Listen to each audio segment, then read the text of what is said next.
Olá, pessoal. Continuando falando sobre o Judeu Marginal, John P. Mayer, volume 2, livro 3, falando sobre os milagres. E agora o milagre da tempestade acalmada. Aparece ali em Marcos 4:35, Mateus 8:23 e Lucas 8:22. Vou citar Marcos 4:35, tá? Marcos 4:35, tempestade acalmada. E disse-lhe naquele dia, ao cair da tarde, passemos para outra margem. Deixando a multidão, eles o levaram, de modo como estavam no barco, e com ele havia outros barcos. Sobreveio então uma tempestade de vento, e as ondas se jogavam para dentro do barco, e o barco estava enchendo. Ele estava na popa, dormindo sobre o travesseiro. Eles o acordam e dizem: Mestre, não te importa que pereçamos? Levantando-se, ele conjurou severamente o vento e disse ao mar: Silêncio, quieto. Logo o vento serenou e houve grande bonança. Depois ele perguntou: Por que tendes medo? Ainda não tendes fé? Aí, então ficaram com muito medo e diziam uns com os outros: Quem é este a quem o vento e o mar obedecem? Então, mais uma passagem aí em que Jesus vai fazer um milagre, considerado um milagre contra a natureza, tá? Bom,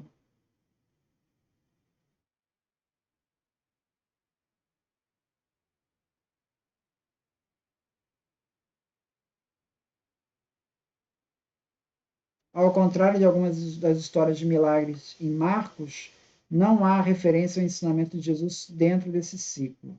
Em Marcos 4:35, né, o milagre propriamente dito está no primeiro plano. Ele não serve apenas para apoiar e acompanhar o ensinamento de Jesus. Portanto, como essas histórias de milagres existem por si mesmas, não é surpresa que sejam narradas com muito mais vividez e com mais atenção a detalhes pitorescos e até relevantes do que a temos em Marcos 1:3.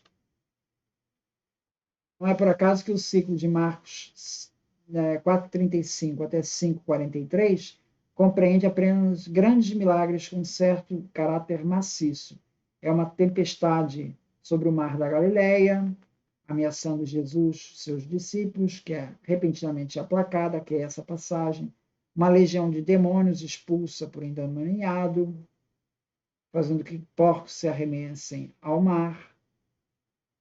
Logo após, uma menina que é morta, que é trazida à vida, logo após uma mulher que vinha sofrendo de hemorragia há 12 anos e que só havia piorado nas mãos dos médicos. Essa grandiosidade está presente no tamanho das histórias, né? Então, em resumo, parece que estamos lidando com uma coletânea pré-marcana que já havia ganho certos traços narrativos específicos antes de Marcos.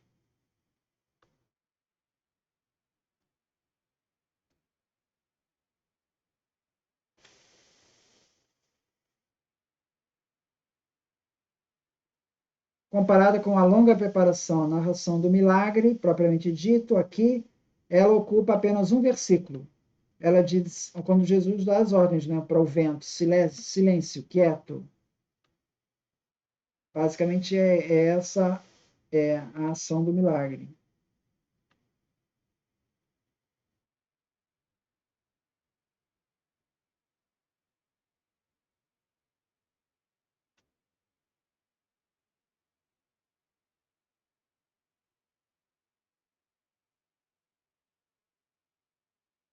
Jesus faz uma censura aos discípulos sobre a forma de uma dupla pergunta retórica.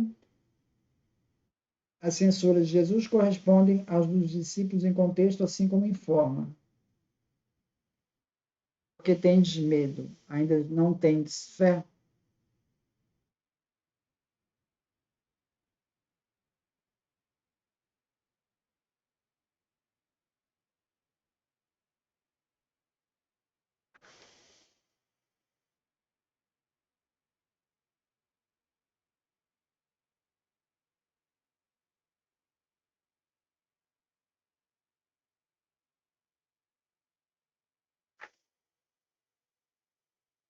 Como no caso de Jesus caminhando sobre as águas, também no episódio da tempestade acalmada, para o perfeito entendimento da história do milagre, é necessário considerar passagens do Antigo Testamento, que parecem ter sido ecoadas ou mencionadas no Evangelho.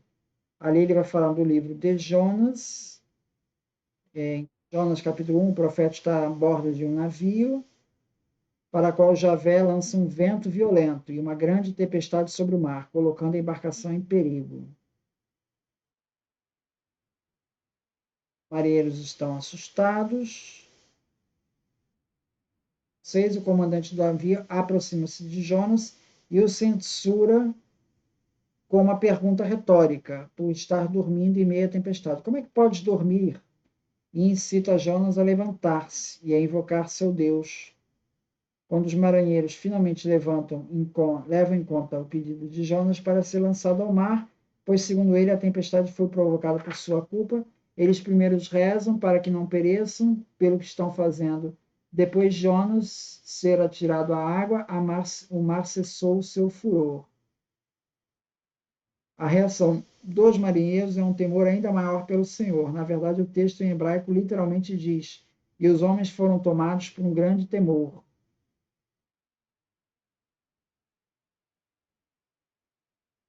Evidentemente, há muitas diferenças entre a história de Jonas e a contada por Marcos. A mais notável é que Jonas é um profeta desobediente, fugindo de Javé. Javé então reage enviando a tempestade como castigo. Marinheiros afastam o castigo, atirando Jonas ao mar.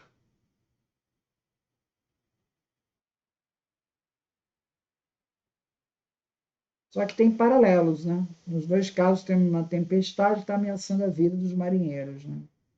E eles, depois da reação milagrosa, eles são tomados por um grande temor. Então, há alguns paralelos aí com Javé.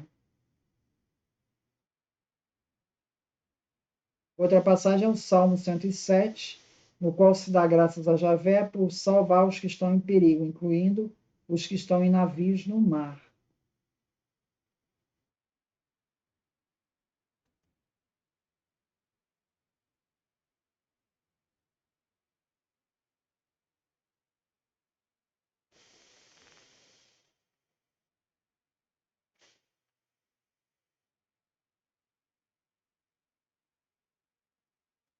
Evidentemente, ninguém questiona o fato histórico de Jesus ter cruzado o mar da Galileia com seus discípulos em um barco, e é provável que tenha feito isso várias vezes.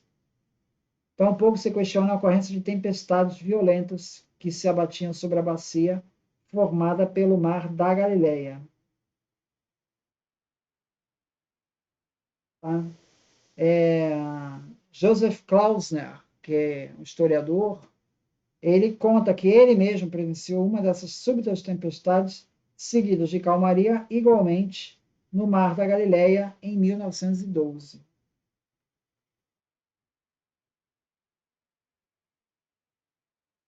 Qual a conclusão de Oppenheimer?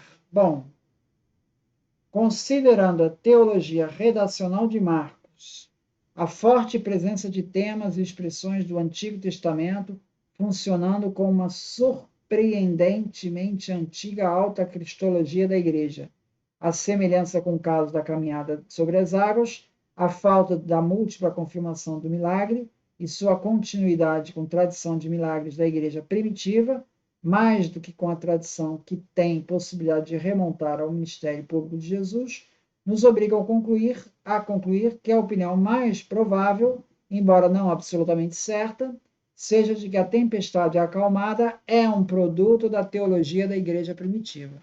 Mais um milagre que John P. Mayer contesta a historicidade.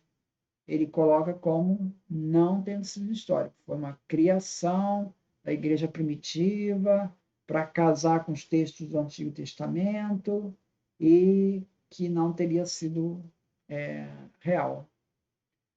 Muito obrigado, então.